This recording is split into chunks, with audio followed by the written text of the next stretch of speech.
So I was really young when this happened, but I distinctly remember him running laps around my living room with my mum on his back when United won the treble.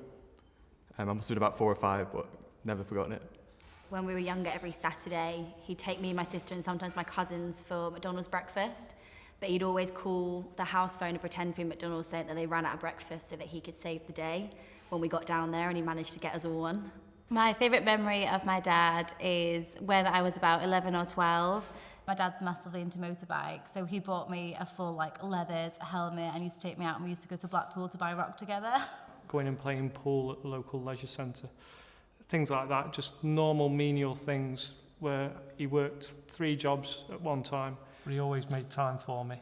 What is your dad's most iconic outfit? It was always his green paramedic tunic. I'll always remember that tunic and seeing it every day when he got home. Cargo shorts, a vest and Crocs. Pretty much any time he's not in his work clothes, he'll be wearing those. And the more we tell him it's an awful look and he needs to abandon it, the more stubborn he gets. It just steals his resolve. He loves a floral shirt, like the kind of thing you'd see on a beach somewhere, but he'll go out into Manchester city centre wearing it, and you just think, Dad, what are you doing with that on? And he'll laugh. He just loves to get a reaction. He loves a hat. He has an awful hat. My mum started throwing them away, so now he actually has his hats insured. So my mum can't bin them, or he'll get money back for it to get another one. My dad's most iconic outfit is a tuxedo, which he doesn't bring out much, but when he does, he looks really, really good, especially with my mum. What is the best piece of advice he has given you? Not to compare myself with anybody else. You don't know what they did to get there, so just focus and stay in your own lane. Be yourself and do whatever it is you want to do. There's no such word as can't. That word doesn't exist. There's always room for pudding. Specific puddings or? Any pudding. Doesn't matter how much you eat, there's always a little separate stomach for dessert afterwards. What is the most embarrassing thing your dad has done to you? Do you know what? My dad's actually not embarrassing. Have you ever embarrassed your dad? No. Oh, no, I did actually.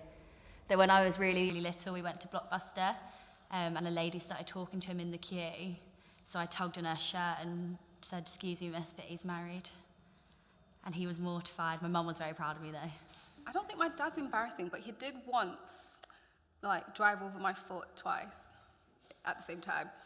So at kids' parties, like me or my brother had a birthday, he'd sneak in the door with a mask on or something and call himself Mad Dad Vader and start chasing us all around. He did it every year. What do you think most about this day? Every year, without fail, everything that he wants, he's already bought himself, and he's just disappointed with what you get him, but it's just to the point where it's become a comical tradition, a kind of a loving tradition, I think.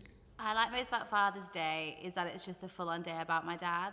You don't get to tell them that you love them all the time, so just having that day dedicated to them to remind them that they're your number one. I think Father's Day is just a great opportunity to treat him. You know, he's spent his life providing for us. It's just a time to just tell my dad how much I love him.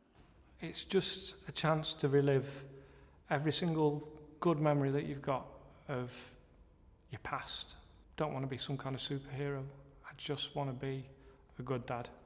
And I just want to make sure when the kids are older that they remember what I've done for them and what they can do for their kids.